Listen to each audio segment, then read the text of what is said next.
Good morning. My name is Anna Barry. I'm Deputy Commissioner of Transportation in the state of Connecticut, and I am your chair of the APTA High-Speed and Intercity Passenger Rail Committee.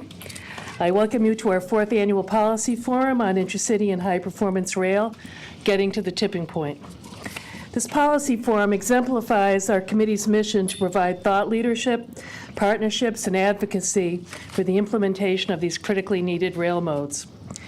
My mission right now is to introduce our new APTA chair, Nat Ford, and our acting CEO, Dick White. Nat assumed the chairmanship of APTA in October at our annual meeting. He is a longtime transit operations and general manager in the industry. He did come to our 7:30 meeting in Atlanta and spoke to our committee. And the pillars of his vision are ones that are clear, include our committee in the APTA family. Integration of all modes, elimination of silos, integration of the technical with the advocacy, all are parts of Nat's vision that I'm sure he'll talk about a little bit, but he made it clear that our committee, which is the second largest in the APTA family, is definitely part of the APTA vision.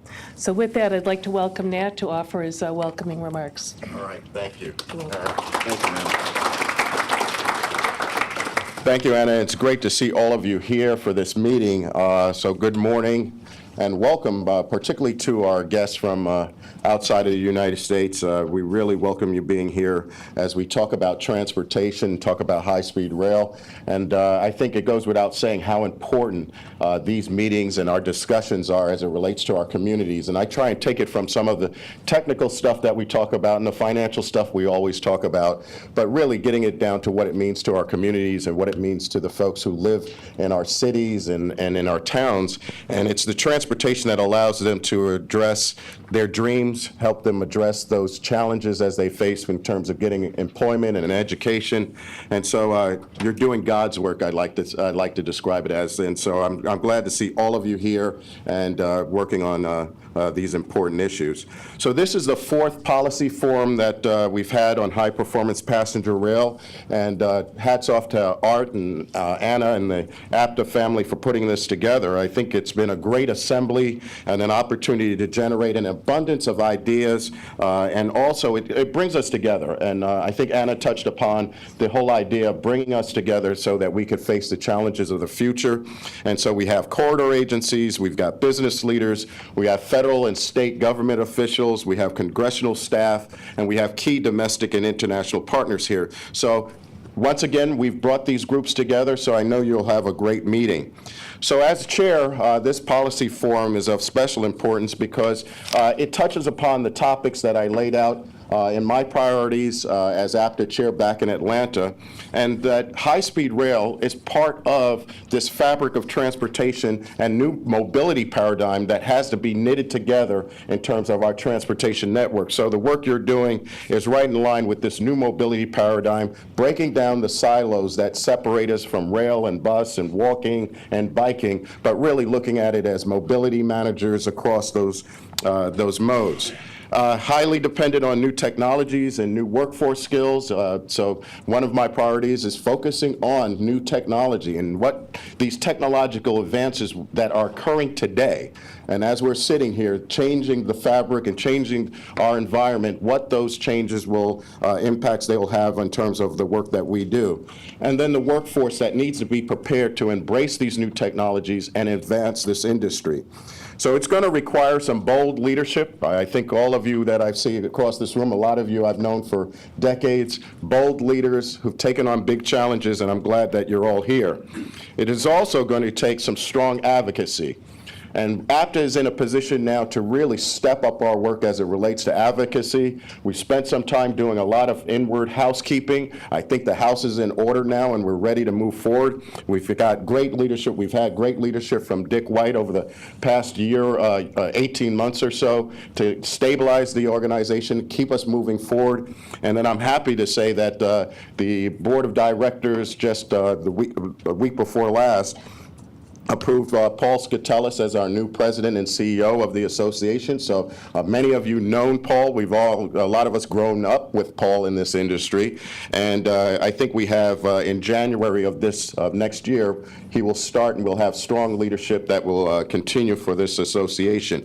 He's been in the industry over 40 years. As I said, most of you have known him. A lot of us have worked with him over the years. And he's led transit systems in Pittsburgh and Orlando. And just as importantly, he's been a business member as one of the top executives with WSP, one of the world's largest architectural and engineering firms. So I think we've done a great job in terms of selecting a great leader for this association.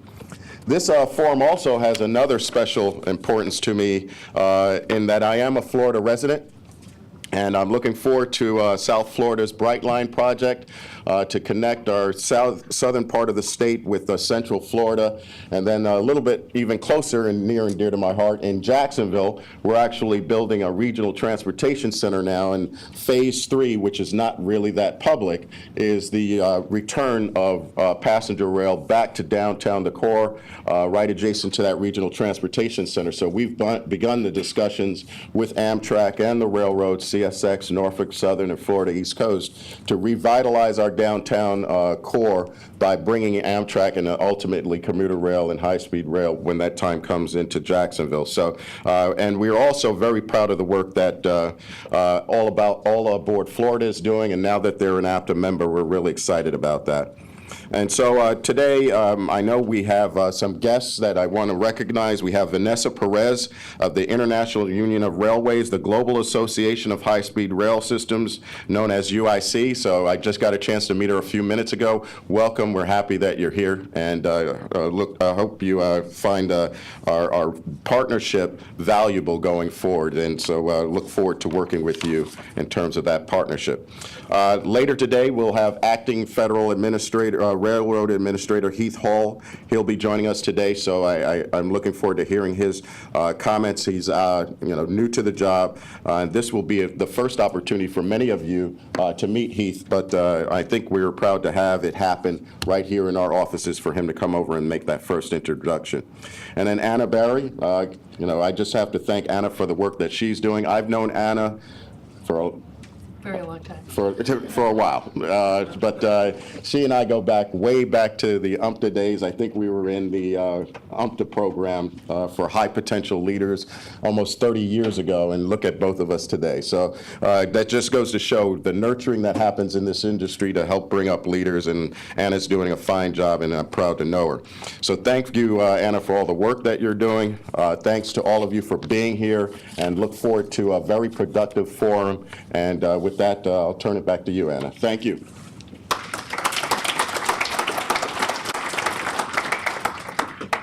Thank you, Nat. Next, we'd like to hear from Dick White, who's our acting CEO. And as Nat mentioned, we've gone through a long period of internal housekeeping, and Dick White has led us through this challenging period with solid leadership, and I'd like to hear a few words from Dick.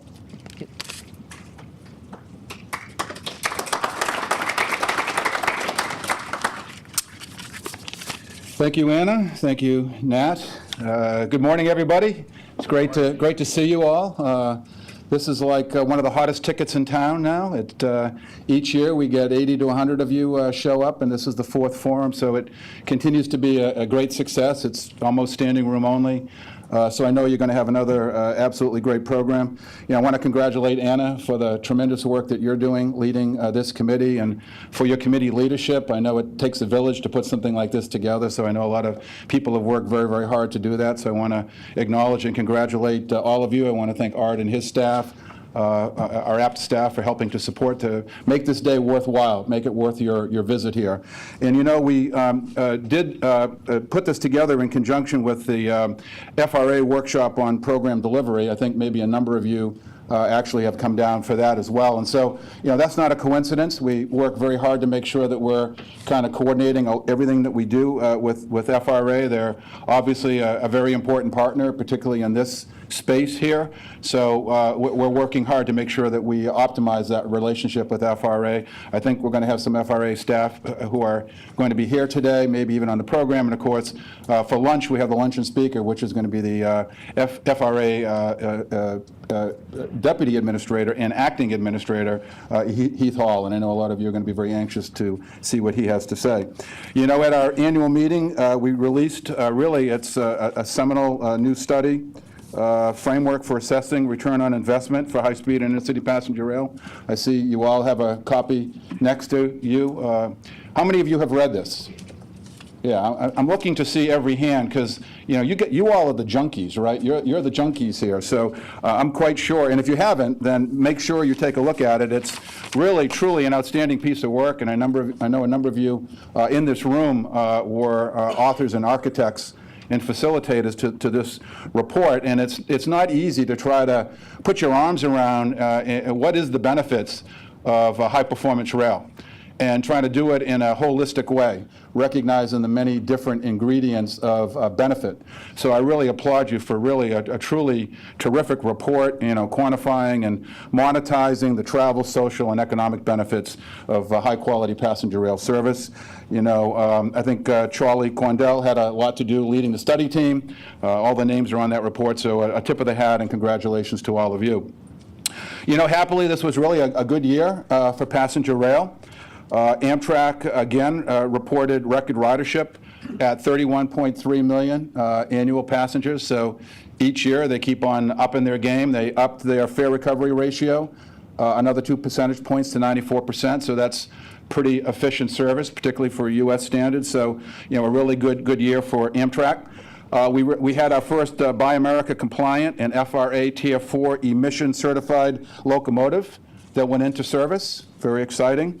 We've made a lot of progress in corridors nationwide, and I know a lot of this is on the agenda for your discussion. Nat just mentioned Brightline in Florida, which we expect to see service coming on soon. Of course, the California experiment continues with its great progress, making its selection of their of DB Engineering and Consulting, recently announced to be the lead operator, and Deutsche Bank as the guarantor.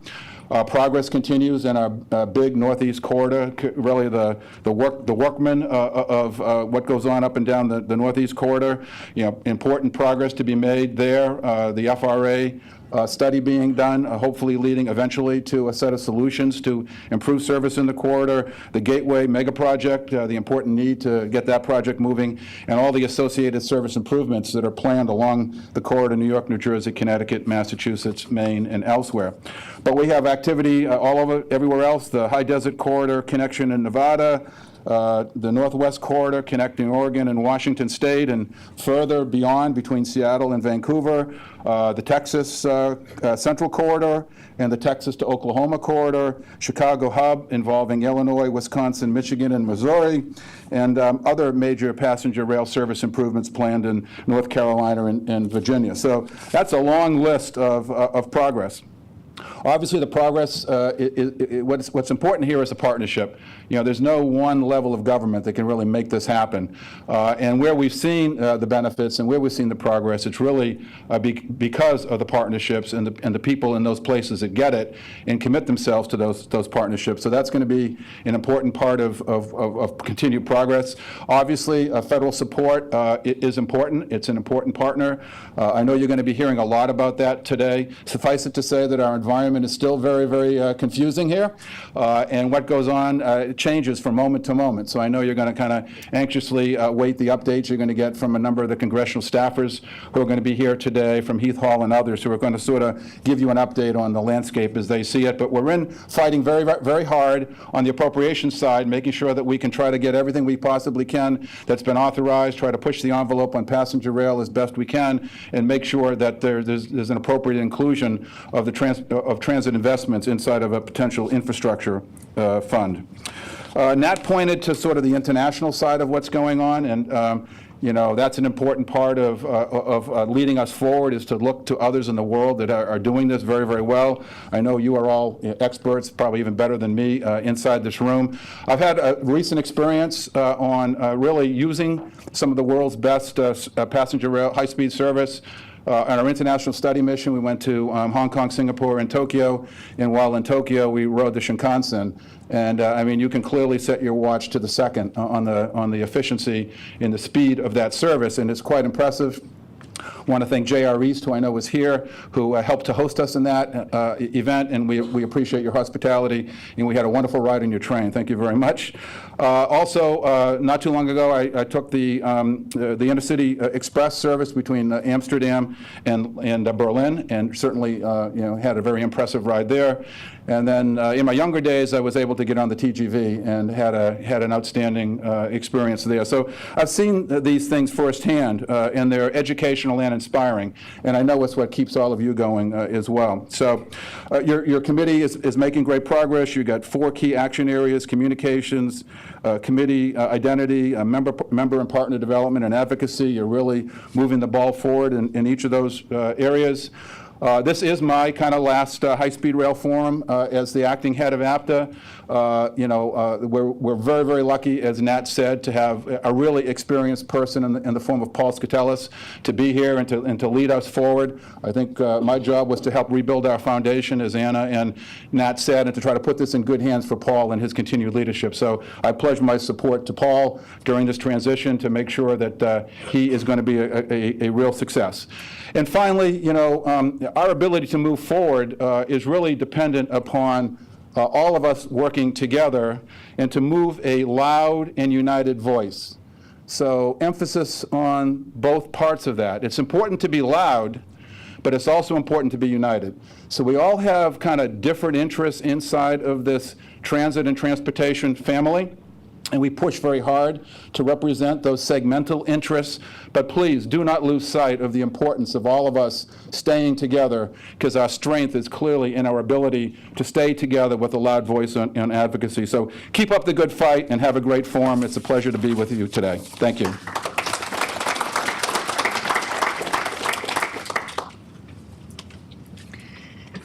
Thank you, Dick. We really appreciate your service. And Dick and Nat have emphasized that what we're doing here is very important, and we're all going to enjoy geeking out on all the details today, but the bottom line really is partnerships and service of our community. Connectivity and mobility are what we're all about, and supplying what people need to get to do what they need in their lives. So thank you for that emphasis. I have a couple of remarks to make, but in the interest of time, I'm going to really trim them down. Our first policy forum was 4 years ago. It was called at the time the Speed Lines Editorial Board Roundtable. Al Engel and his team put that together, and it coincided with the 50th anniversary of the high-speed rail system in Japan. The Shinkansen opened in October of 1964.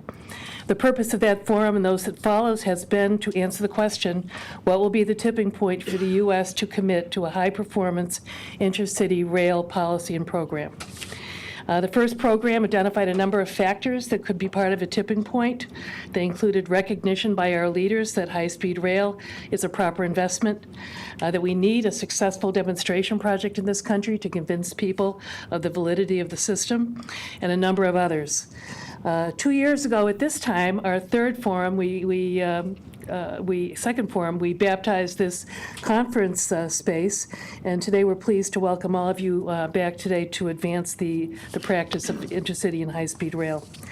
A little bit about the program. We've done our best to build in time for Q&A and discussion, and we really need your participation to make this a true success.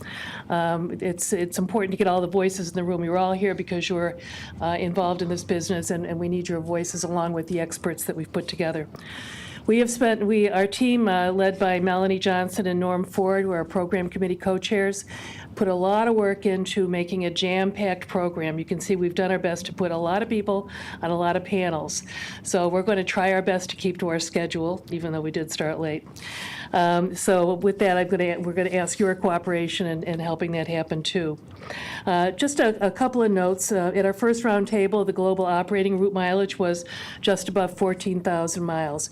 In the last 3 years, it has increased to 25,000 miles, and much of that growth has occurred in China. So we're definitely going to be learning more, as Dick said, about the global situation in our second panel. In the first panel, you'll hear what's happening in this country. First, just finally, a little bit of housekeeping. Please note that the luncheon and the Capitol Hill session are closed press events. APTA is big on recycling. We're going green, and everyone is asked to separate your disposables accordingly. We have made copies of speed lines available at the registration table.